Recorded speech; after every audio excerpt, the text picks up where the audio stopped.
नमस्कार मित्रांनो, मी सिद्धेश्वर मुंडे, जिल्हा परिषद हायस्कूल जाम आपलं सहर्ष स्वागत करत आहे.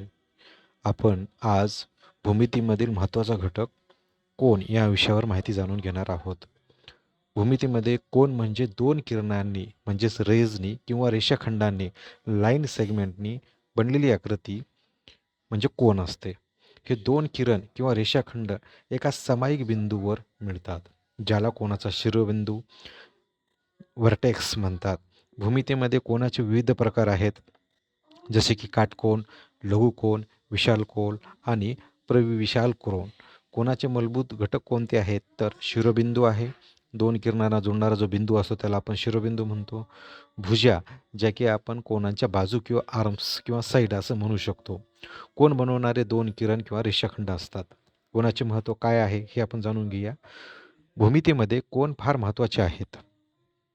त्रिकोण, चौरस, वर्तुळ आणि इतर अनेक भूमितिक आकृत्या कोनांनी बनलेल्या असतात. कोनाचा उपयोग विविध वस्तूंचे आकार आणि जागा मोजण्यासाठी होतो. उदाहरणार्थ, तुम्ही तुमच्या घराचा कोपरा पाहिल्यास तो काटकोनात असतो.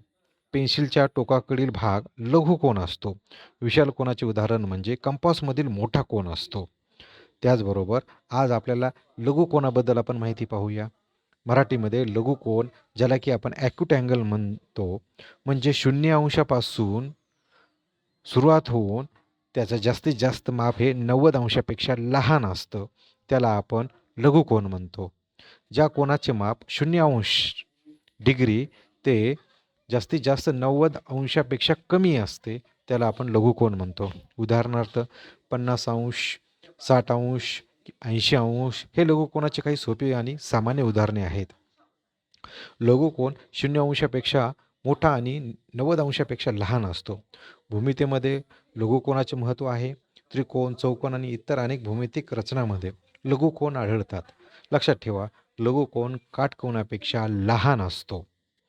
या ठिकाणी आपल्याला लघुकोनाचे म्हणजेच ॲक्यूट अँगलचे काही उदाहरणं दिसत आहेत. पहिला जो ॲक्यूट अँगल तुम्हाला दिसत आहे त्याचं नाव आहे ABC. बी या शिरोबिंदूपाशी AB आणि BC हे दोन रेज एकत्र भेटलेले आहेत आणि त्या ठिकाणी 30 अंशाचा कोन झालेला आहे.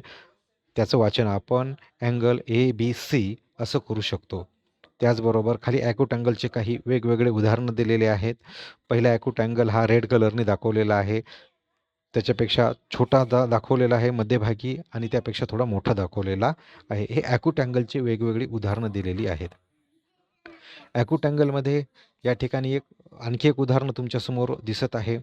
रे 1 आणि रे 2 हे दोन रे एकत्र आलेले आहेत आणि ते O या व्हर्टेक्सपासून मिळालेले आहेत. या दोन रोपासून ॲक्यूट अँगल तयार झालेला आहे. ॲक्यूट अँगलचं वाचन हे आपण अँगल AOB किंवा अँगल BOA अशा पद्धतीनं करू शकतो.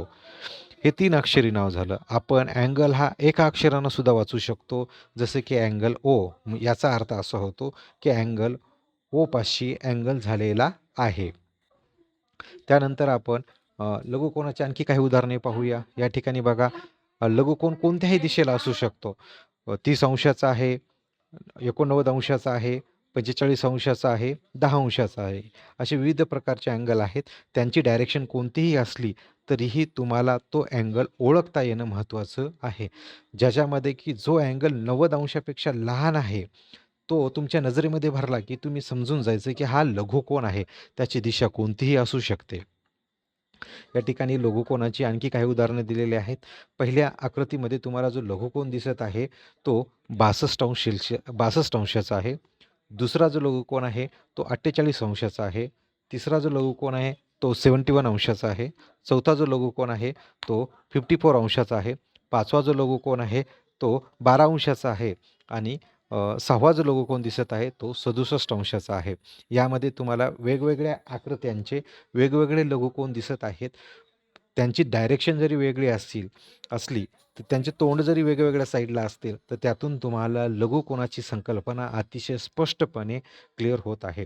यावरून आज आपण लघुकोनाबद्दल विस्तृत पद्धतीमध्ये माहिती पाहिलेली आहे.